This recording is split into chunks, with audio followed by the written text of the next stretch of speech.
Hi, welcome to Drama Means Podcast, and today we're going to talk about the 2023 Chinese costume drama Scent of Time. I put on Instagram that we were going to talk about it in the near future, and today is the day, and that's what we're going to talk about. So today, drama means rebirth, drama means righting past wrongs, and drama means no stakes at all. So we'll start off with a little bit of a summary. The drama revolves around a female protagonist named Hua Qian, and we start the drama by her being chased by a bunch of very angry people and rounded up and caught, and we realize that her mother, father, brother are all dead. They've all been killed. She's very much hated by these men and is probably on death's door herself.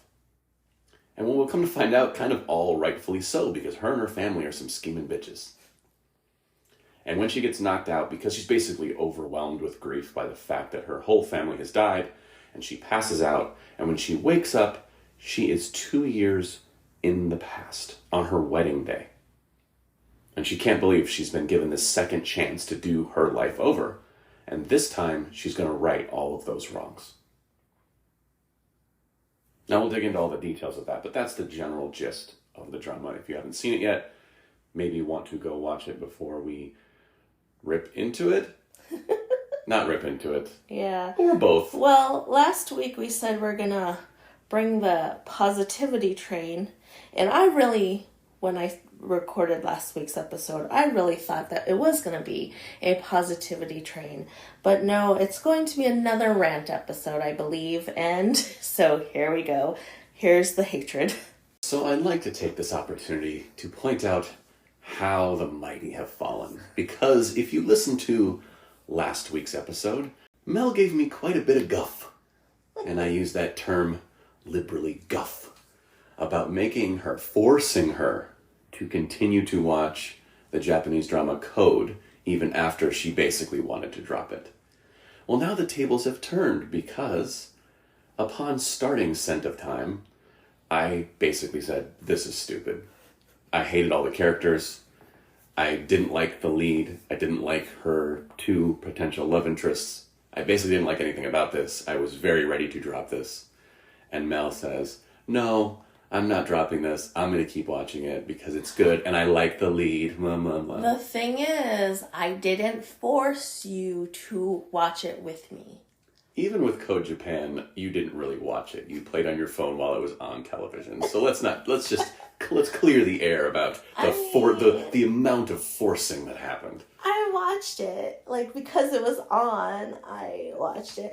I found times to watch it when you're not in the room. So therefore, I'm still better. Okay. You're so much better.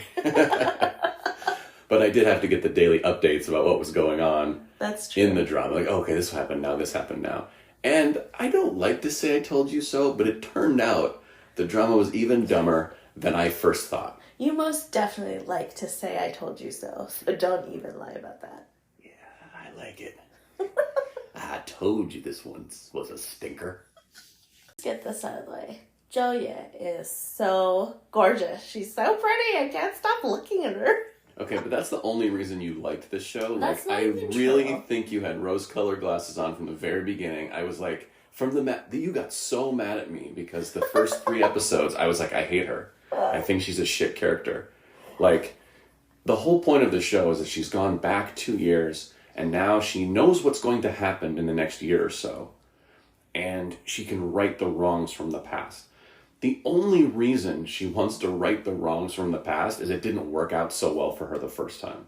She doesn't really feel bad. She's not a better person. She's like, oh yeah, me and my family died because we were scheming bitches. So maybe if we don't be scheming bitches, we won't die. So she doesn't really come at it from an altruistic place. She's like, oh, okay, we got screwed, so now I'm going to be better. No, but if you put yourself in that situation, not that you have to learn from somewhere. It's like, oh, maybe you shoplift or something, and then you get away with it, and you're like, oh, cool, I got away with shoplifting. And then the minute you get caught, and yes, that changes your view on things. The way you learn the lesson came from a bad way doesn't mean that you don't learn the lesson. Spoken like a true shoplifter. I'm just saying she didn't attack it to me, at least in the first few episodes, like someone who had remorse for what she did. She felt like someone who got caught. And yes, your point is well taken. You have to learn from your mistakes. But you also have to go, okay, but why was that wrong? Like, I was punished, but also, like, why was it wrong? Why is it wrong to scheme and to steal someone else's husband and to do all this other things? And it felt, at least early on, I think they eventually got there, but in the first few episodes, she just really only cared about self-preservation. She really only cared about saving her own skin. And it wasn't like, oh, what I did was wrong. It was, what I did fucked me. And then it took a while for her to get to the, well, I guess that was also wrong. Because we even saw, like, they kind of playfully did it, where she, like, would have these moments of, like, laughter in the midst of, like, something horrible. Like, she would think of something horrible happening, and then she would kind of chuckle and, like, oh yeah, that was kind of funny. And you're like, okay, she's still a horrible person. No, she was chuckling because she was thinking of how she was going to change it. It's true. Okay. It's true. Like, she was, like, chuckling because it's like she was seeing, like, oh, it would happen this way, but I'm going to change it so it won't happen this way anymore. Chuckle, chuckle, chuckle. Like, that wasn't... Okay. But again, with the rose-colored glasses, because the lead is so beautiful and Mel is in love. That's the thing. Like, you were so condemning of her. Like, but, like, she's literally trying to right her wrong. So, like, the fact that you're pissed at her, even though when she's trying... And the thing that happened in the previous time hadn't happened yet. So she is currently righting the wrongs, right? So you're just so, like, mad at her and hate her. And I'm like, but she's doing her best to make it better. That's where we disagree. I don't think she was doing her best. I think she had crappy plans to make... Like, she was trying to, like... I don't know, at least I felt at the beginning, she was trying to have her cake and eat it too. She was trying to, like, right the wrongs, but not really get to lose any of the benefits that come from, like, being in the court and being in this family. Like, she could have easily done something more drastic at the beginning and been like, hey, big mistake, please divorce me. Like, that took 15, 20 episodes for her to, like, come around to do drastic things. She kept trying to do little tiny things, and I kept thinking, well, if you had a chance to really do it over again, like, you know exactly how it's going to play out. You could do big, fat things that would change the course of history. Yes, it might not work out for you and your family, but it would be the right thing to do. And instead, it just felt like she was trying to, like, have all the cakes, have all of her cakes. No, but, like, if she did something super drastic, as you said, it's not going to turn out well for her and her family. But, like, it's her family. Like, she's not going to be like, oh, I want them to die. Like, you know what I mean? Like, obviously she's going to do something to make it where, like, her family can, like, survive. And she's talking to her dad and be like, dude, let's just retire. We're going to go somewhere else. We're going to start our lives over again. We can, like, you know, do family things. And it took forever for her dad to be willing to, like, do anything, you know, and in like, trying to retire or whatever. But it's, like, it's also, that's, like, human nature. You know, like, if someone's like, you're doing real bad, like, you need to do something else. Like, it takes you a while to be like, because people get defensive right off the bat. And that's... Of course. I'm just saying, I don't think she did too wrong. I think she spent so much time at the beginning episodes just trying to get people to like her. And then she's like, oh, if they like me when they learn the truth, they won't be as harsh on me. I'm like, well, that's a shit plan. Like, okay, let's say I spent my whole life lying and cheating other people, and then I was like, but I'm likable. Then when they find out that I'm lying and cheating them, they won't care. That's a dumb plan. Like, that's like, it makes you look even more two-faced. If I'm behind you, stabbing you in the back repeatedly, and then I'm like, look how pleasant I am. When you find out the knife is in your back, I'm more of an asshole than I am if I'm not likable. Because if I'm not likable, you'd be like, yeah, kind of knew that guy was kind of a dick. But now it's like, oh man, that really nice guy, what a dick.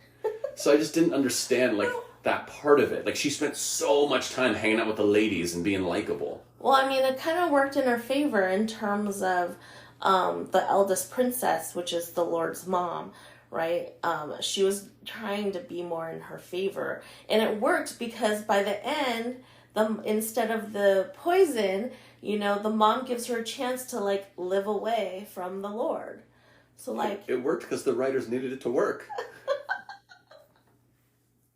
It worked because they were in control of the story. Of course it worked.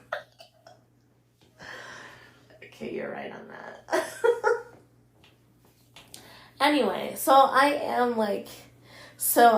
trying to defend the character's motivation and things like that. But as for the story itself, it wasn't that bad, but it was, honestly, first of all, I didn't feel chemistry between Zhou Ye and Wang Xingye. So, for them to be, like, the main couple, like, that's who she ends up with, like, really weirds me out. And then, at least I felt like with her, and, like, in the beginning with Zhong Yelan, he's such a doofus, right? Like, he's such a peener, if you will, with, like, just waffling back and forth between the two women, and, like, and then, like, the random, like, Hua Qian comes and, like, comes clean, and then he immediately just storms out and gets pissed, like, literally after she gets an arrow in her chest to save him. And then even though she comes clean and tells him the truth, you should be like, well, you're really ill right now because you just had a freaking arrow in your chest and you almost died. But it was just so weird that he, like, immediately, like, stomped out and then went to the other girl. Like, it's like, with those lies, is it, especially in this situation when someone's like practically on their deathbed, telling you the truth, is it that important then? Like, because she's really fucking ill at this point, right? So that makes no sense. But then afterward, their relationship, where, like, it's very, like, angsty, and, like, you feel it. You feel her disappointment in him, and the situation of, like, the man that she once loved, like, and did everything to get, like, is so cold to her. And, like, you feel this disappointment, and, like, you feel the feelings, right? The thing is, I know what you're gonna say, because I just saw you jump up ready to defend, but, I'm not doing anything. I'm sitting here waiting patiently for you to finish. Yeah, anyway. So, at least I'm feeling the chemistry of the angst between those two actors, those two characters. But any kind of romantic interest that Zhong Xiwu has for Hua Qian is, like,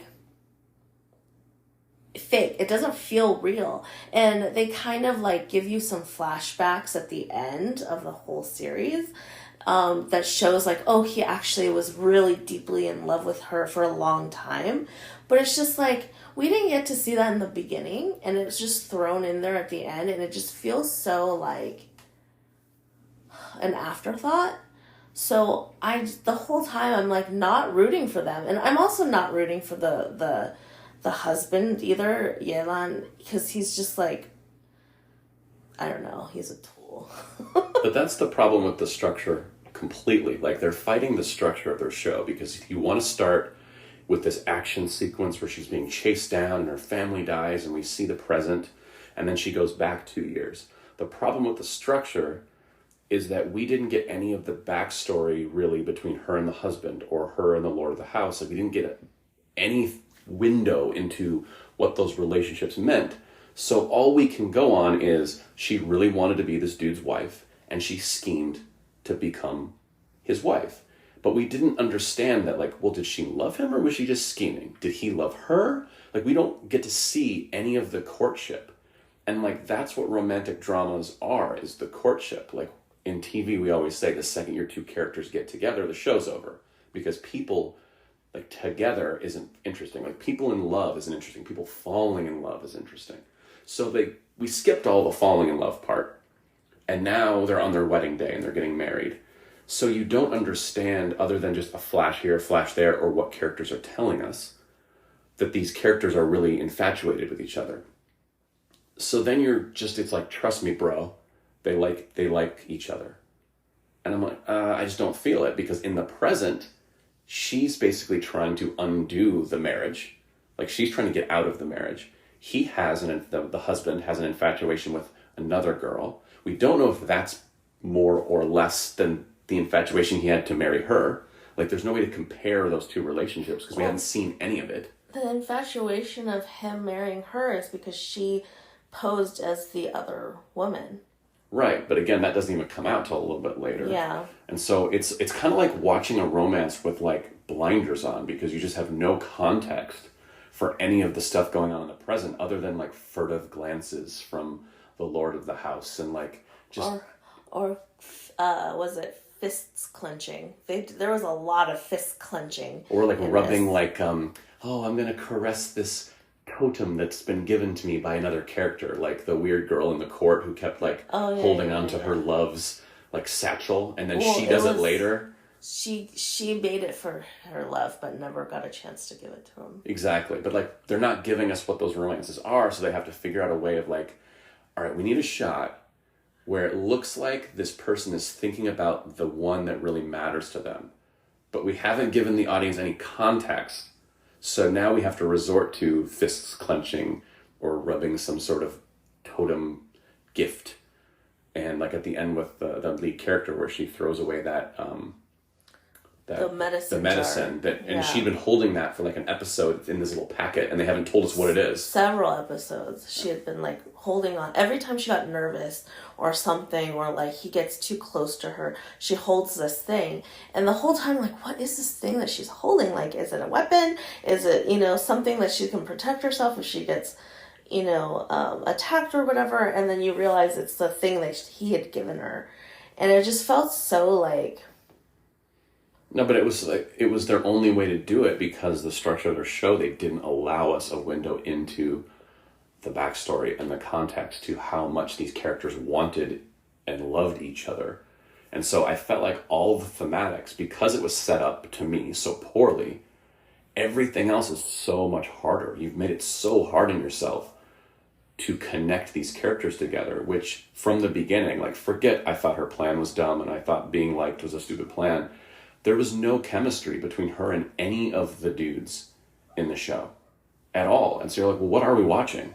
So as I was watching this, and very early on, they introduced a scene like when she gets shot in the chest with the arrow, and then she survives it and wakes up, and then she kind of starts having these dreams, or it's kind of like she feels like she can hear someone calling her name, and then you see like the visual of like someone trying to wake her up from a dream, and I'm like, oh my gosh, this rebirth thing is a dream, right? And so then I started thinking that I'm like, oh, this is so much like Buffy the Vampire Slayer, the TV show, because there was, I believe it was in season 6, there's an episode where she gets like stung by a demon, and the demon makes her hallucinate, and she goes back and forth from a world or reality of her in a mental hospital, and the doctors are saying that she's suffering from schizophrenia, and that this whole vampire slayer world is fake. That's the world that she's hallucinating and dreaming, and so they're trying to give her treatment. And in that world, for Buffy, it was like, oh, her parents are still around and she can have this normal life, which is very appealing to her after losing her family in the vampire slaying world. But then she would have to lose all her friends, and that, those friends are all fake and made up and things like that. And so I kept thinking that was how it is in Scent of Time, where like, oh, if she's dreaming, like all the stuff that we're following isn't true. Like, she's still the asshole that decided to pose as another person to steal their love interest. She's still the one that got the other girl's whole family killed. And, it's just like, well, what the fuck have I been rooting for? And so I really was hoping that this dream thing was not a real thing, and they were just trying to, like, mislead you to go in a different direction. But in the end, maybe she'll end up, like, maybe that scene where she falls down the cliff and ends up in the water and she almost drowns, maybe that's when someone's trying to revive her, and she's waking up from that. And I was kind of hoping for that, because I really did not want it to be a dream after all. Because everything, I felt like you've been rooting for her and you've been following her, like, righting the wrongs. But if it was all a dream, that means she was just thinking about righting the wrongs and didn't really do anything. And so that makes you, like, all the romance that was even developed at all is gone, because that never happened. And then you're like, well, why are we watching this? Like, we're watching this girl's journey to, like, correct the things that she's done. And then you find out that she didn't even correct any of the things she's done. And then it's just like, okay, well, then that no longer any choice that she was making, anything that she did, there were no longer stakes anymore, because those stakes are all fake. Like, none of that shit happened. And so I was really, really, really disappointed with that. Like, yeah, because spoiler alert, the whole thing was a dream. Yeah. And she wakes up at the end in the last episode, is it? Or second to last episode? In the last episode. So she wakes up in the last episode, making you watch 40 episodes of a show. 30 episodes. 30 episodes? Yeah. And by the way, nothing you watched or rooted for the entire time, even if it was badly done, matters. Yeah. Like, all those relationships are not the relationship going forward at the end of the show, because she didn't spend those times making the things better and trying to right the wrongs and trying to change her family and trying to change herself and forging friendships. All that was completely made up in her mind. Yeah. And then the one character that we, like, truly wanted her to be with, which is Hua Rongzhao, his character doesn't exist at all. Like, at least in the real world, like, or at least in her real world, all the other characters that she dreamt of existed. But then the one character that you're like, oh my gosh, she can finally have a happily ever after with, didn't exist. As she made him up because she felt like she wanted to make up someone that, like, truly loved her. And as an audience, like, if she really truly went through the things that she did to right her wrongs, then you're like, she deserves to have, the happily ever after. But now she doesn't, which is, like, kind of what she gets anyways, because now, like, she's supposedly ends up with the lord of the house, which is Zhong Xiwu. And it's just kind of like, I don't know. Neither of the guys are good. And then she's now going to be in that same situation where she's, like, in, like, power struggle and, like, backstabbing bitches and, and it's just like, we don't want that for her. We want her to have a happy life with her bodyguard that can fully protect her if she ever is in danger. But they're just, like, having, like, quaint relationship life, and all that shit is fake, and it's just so disappointing. And honestly, my ranking would be, like, way higher if it was not a dream, because I enjoyed the acting, and, like, again, Ryan said, I really think she's really pretty. And I actually really like the actor that plays Hua Rongzhou, and it's just kind of like, I wanted them to be together. They were the ship. They were my ship, and that ship really sunk. And it just felt really like a bait and switch, like you pulled something over your audience where, like, now your audience is like, well, what the fuck am I rooting for? Because none of this shit happened. Like, we should actually hate that character. We should be rooting for Muyao, right? Because she's the one that got fucked over. Her whole family died, and the thing is, we couldn't root for her because we were put on this journey of this other woman's like redemption story, but then there's nothing to redeem because she hadn't done anything. No, she didn't have a redemption story because her redemption story is just in her head. Yeah. And the weird thing about the final moments of the show is she's going to wake up and she's going to be with the Lord of the House, right? But their only romantic tether all happened before the existence of the show. So any interest this version of the Lord of the House has in her, she didn't have for him. It was a flashback to before the show, before the events of the show. So there's nothing that we watched on screen that mattered. Again, like we talked about this with Code, the characters could have done nothing the whole show. You didn't have to watch 30 episodes. You had to watch the first episode, and then she got knocked out.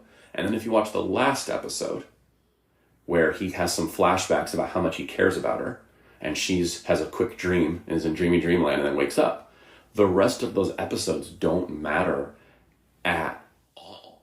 Like, they have no influence on the show whatsoever. It is a robbery, and it is a giant waste of time. Yeah, it was a giant waste of time. I was so disappointed. I'm like, damn it. Like, I really, really did not want it to be a dream. But of course it was. Well, going back to the Buffy thing, I think the important thing with the Buffy episode, and this is like every kind of like flashback episode, like I've been on shows and we've tried flashback episodes a million times. And the problem we run into every single time is, what are the stakes in the flashbacks? What are the stakes in the dream? Because you can't do a flashback 20 years ago knowing all the characters lived through it, because we watch them week to week on our show, right? So you have to create stakes that can be real for all of the characters and the audience, but then doesn't throw your entire show in the trash. So flashback episodes that exist completely in the past and dream episodes are really hard. And the thing that Buffy did well was, if Buffy doesn't snap out of her dream, like she's dead and all of her friends are dead because her friends are the real world, and this demon is pulling the wool over her eyes saying, hey, isn't this dream world better? And the whole time you're giving the audience something to root for, which is, Buffy, don't fall for it. Like maybe some of the audience at the beginning is like, oh, is it real? Like, is she really schizophrenic? Like, that's plausible. Like, vampire slaying world, that's plausible. But we want her to exist in the vampire world because that's what we cheer for week to week. So we're like, please, Buffy, don't fall for it. And if she does fall for it, if she goes in for that hug with her mom and embraces her mother and falls for it too deeply, she will never find her way out. So we have stakes to the dream. The things that happen in the dream matter. The case with this is that nothing that happens in this dream actually matters, because you can just wake up and go, oh, well, that was a weird dream. And that's it. Of course she could take lessons from this dream going forward, but the show doesn't go that far forward. Like, one of the ways they could have fixed this would have her come out of the dream in the middle of the show in episode 20. And then she had to exist for 15 episodes in this new reality where she's trying to get straight. What was the dream? What was my real life? And realizing, oh, I could easily go back to being that conniving bitch if I wanted to. It's so easy. It's actually the easier path. But because I had this dream, I realized, no, I can't be conniving bitch. I have to be good person, and I have to come clean for the stuff I did. Now the stuff that happened in the dream matters. Yeah. But they chose to do it at the end of the series where nothing matters anymore. And I don't know if I would have liked that show either, that she came back and now she has to live forward. But at least it would have meant something. But yeah, so in Buffy, Buffy dies. There's an episode in season 6 where Buffy dies, and her whole, gang, her friends, do this magic spell, and it rips her out of heaven, right? And then for the next seasons, Buffy is living a life where she doesn't know what, nothing means anything to her anymore because she was ripped away from her happiness. And I feel like that's what happened in Scent of Time also, is she truly knew that he was ripping her from a happiness that she was like living a happy life in this dream state, right? But he's like, I'm gonna rip her away so that I could have her, to possess her, and that just felt like, that's kind of how I felt. Like, that's my correlation with Scent of Time and Buffy the Vampire Slayer. But even that, like Buffy, you can argue like heaven's a real place. Heaven's a place you go after you die. Whereas a dream isn't a real place. So like, for the stakes of Buffy going to heaven is still at least like the progression of life and the progression of the next step. And then she can have real animosity and confusion toward her friends making a selfish decision to want her back. But understanding also, like, from their perspective, they didn't know she was living a happy life in heaven. So like, they thought they were doing the right thing. And there can be conflict between those two. Whereas there's very little conflict to be like, you're in a coma and you're just laying in bed and everything else is just made up in your life. What was I supposed to do? Just let you live in this bed for 30 years until you died of old age? Like, that's stupid. If I could save you, I'm going to save you. I'm going to wake you up. But it just undercuts what the main character wants. And so like, it's just so badly, to me, this is so badly structured from the top to the bottom. If you want your thematic to be, you have to face your consequences. There's a million ways you can tell a story about that, if that's your priority. But it felt like the priority of this was just like, ooh, it's different. Look at us. We're doing some sort of fantastical dream. Like, it was like, I don't actually know the point of any of it. Because like, what did these filmmakers, what really mattered to them? Like, if you watch a movie or you watch a TV show, even if you watch a single episode, you should be able to tell what the filmmakers really care about. Like, a lot of people say the episodes of TV I've written are a lot about redemption or a lot about how people's minds work and how things work. Like, that's just what I'm interested in. I'm interested of like why people do the things they do and what event possibly in their past or present caused them to do that. If you watch anything I've written, you can see that. I don't know what the hell the filmmakers of this liked. Like, what did they like about this? Because they didn't prioritize the romance. The romance was so weak. They didn't prioritize a friendship. They didn't prioritize redemption, really, because they unwound her redemption at the end into nothing. Yeah. Like, what do they care about? Other than, actions have consequences, which, like, duh. But that's not really like a belief system necessarily for like a human being. For a computer, maybe it's like actions have consequences. But like, I don't understand what these filmmakers, why they wanted to make this. Yeah. Why was this so important? Yeah. So this was so disappointing to me that I don't know. It's just bad. Well, it feels like it's a waste of everyone's talents involved on screen, right? Like, whether I liked her character or not, like, I think she played the hell out of the character. I thought she did good. And I thought the guys played what they were supposed to play. And, like, you hate the shithead brother. He plays shithead brother really well. And I think you're feeling the things you're supposed to feel from the actors' performances. But they're just not given very much. And then, again, the second you're like, okay, this is interesting. They're giving me something. Again, it's all unwound by this sloppy ending that means nothing. So at the end of the day, like, what are you left with? I think that's almost the worst sin of any show, is making us stay on board for hours of our time. And then at the end, you don't feel happy, you don't feel mad, you don't feel regret, you don't feel sadness, you don't feel anything other than, what the hell did I just watch? I think maybe the single worst thing an audience can think at the end of it is, why did I watch that? Yeah. I regretted watching it, but also, like, I wanted to watch it so bad. And, like, the way the teaser had, like, it really pulled the angst out of the drama into the teaser. So when I watched that teaser, I'm like, oh my God, I'm gonna watch this. I think it looks really good. And then, like, even at the beginning, I was like, I was enjoying it. I was, like, following it right through up until well, with the romances were, like, not good. From, like, honestly, as much as I was rooting for Rongzhou, like, I feel like none of the three were really good matches for her. So, like, and it was just felt really, like... Empty? Hollow? Yeah, it was empty. Like, it just felt like you need like a fourth, fifth, sixth, seventh choice, because these three are just kind of, it just doesn't seem plausible. But was it also really, none of those three really pursued her? Like, we never got the pursuit of romance back and forth. Yeah. Like, she wanted her husband wanted this other woman. The Lord of the House wanted her kind of, but really never acted on it all that much. The bodyguard liked her, but also it's not his place to go after, like, the woman of the house who already has two romantic entanglements. So he's, like, from a physical standpoint, he's just kind of out. Like, he can't act on any feelings he possibly has for her.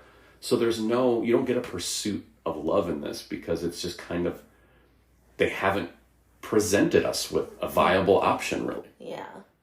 So it's just, yeah. And then the whole, even, like, Scent of Time felt stupid. The title? Yeah. Well, let me explain it to you. So, the scent is the incense, because not only is the whole plot revolve around fabricated or forged incense, which is wild. I learned from this show that, don't forge incense in the ancient times, because they will fuck you up. And then time, because she went back into time. But she didn't. Oh, yeah. It was a dream. Well, the scent was the time. No. Fail. I'm trying to justify something for these folks. Yes. Anyway. And I don't know. I haven't even looked at what the Chinese title is. Maybe the Chinese title is more poignant. But either way, this drama was a fail. And, yeah. Well, I mean, in closing, probably, as we kind of finish up our rant, maybe the most important point is, I told you so. Okay, so now it is time for us to rank it. And if you were listening earlier, you will know that we did not like it. I would rank it Land Sickness, which is an equivalent to a 5 out of 10. And all of those 5 stars are for Zhou Ye, because she is a really good actress and she is amazingly beautiful. And you're in love. And I'm in love. I would give this what is it? It's counting the minutes till the end, which is basically 3 out of 10. Because unlike Code Japan, that I think we both gave kind of 1 out of 10. Yeah.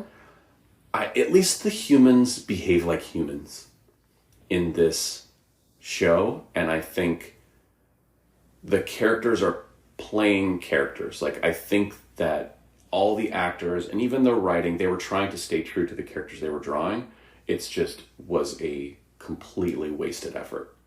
And I don't know if the end affected my ranking as much as Mel's, because I already thought the show was kind of bad. I was like, I just didn't like the setup from the very beginning. I'm like, this setup, I totally understand why you would want to do it this way. I just don't like it. And I think it robs us of all the drama that could be good on the show. And at this point, like 5 episodes in, I just don't care. So I don't know if the ending ruined it more, other than just, another stupid choice. So, yeah, not a rave review from either of us. Yeah. So this week's recommendation is actually a book. And the book is called Nevernight by Jay Kristoff, who's an Australian author.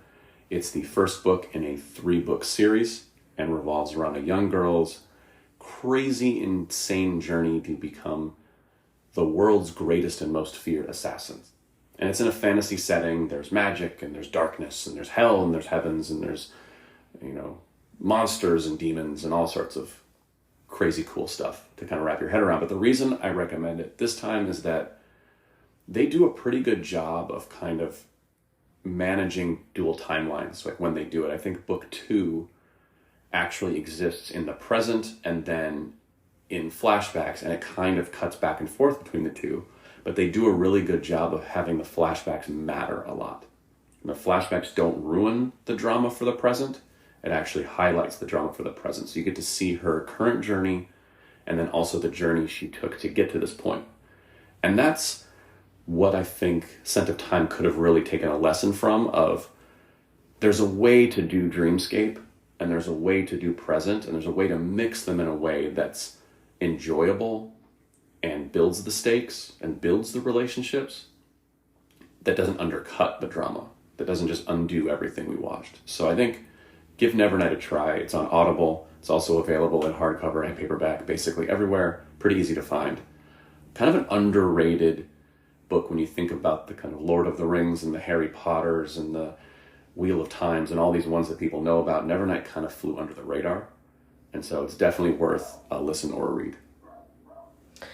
And come back next week. We're going to talk about Dangerous Romance, a 2023 Thai BL drama. So I will see you next week. Thank you so much for listening.